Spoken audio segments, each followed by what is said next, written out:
Hello and welcome to my channel. Today we're going to be going over benefits of perineal massage during pregnancy, pre-birth. There is another video that will be upcoming for benefits of postpartum perineal massage as well. So just that way you guys know you can be on the lookout for that too. So initial things we want to know about is what is our perineum or our perineum. So here's the back of your pelvis. Here's the front of your pelvis. All your organs are hanging out in there. Don't worry, we're not talking about them today.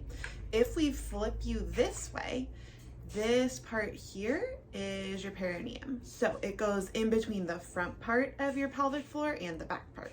Front part where your vagina is, where the baby's gonna come out, and back part where your rectum or your anus are, where the poop comes out. So when we work on perineal massage in this area, we're looking to help stretch these kind of tissues out. So it's the skin and the overlying fascia or underlying fascia, as well as some muscles. The muscles here are superficial, meaning most close to the outside, as well as the next layer in that middle layer as well.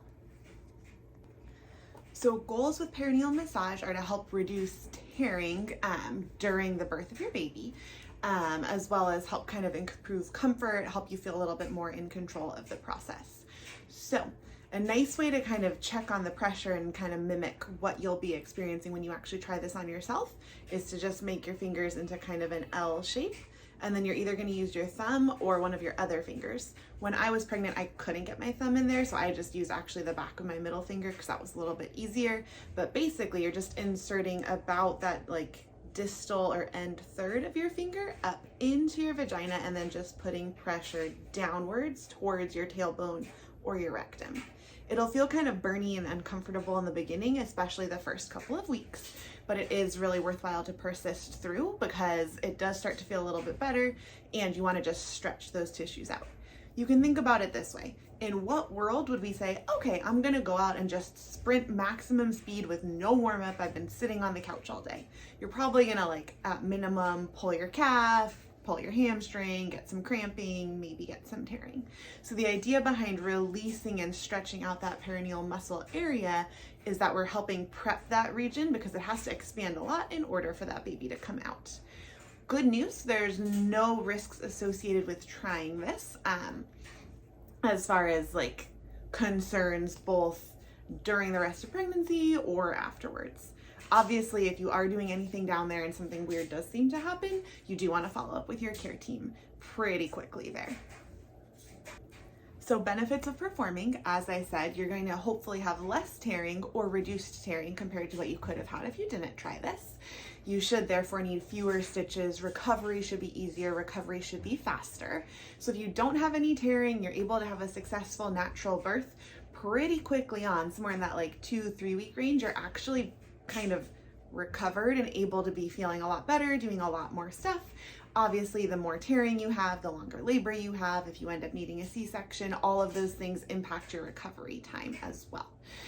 So other things that would be positive is people have reported greater sexual satisfaction postpartum as well, just from having gone through all of this. Part of that can be related to the reduced tearing, making things less uncomfortable. One final note on performance, breathe. Breathing is key. So insert finger, push down gently, breathe, try and relax off. As that feels more tolerable, you can start to increase the pressure. Pro tip here, that breathing and that relaxing is going to be super, super, super helpful during the actual pushing phase and baby delivery phase as well. I'll go over that in another video, but just keep that in mind.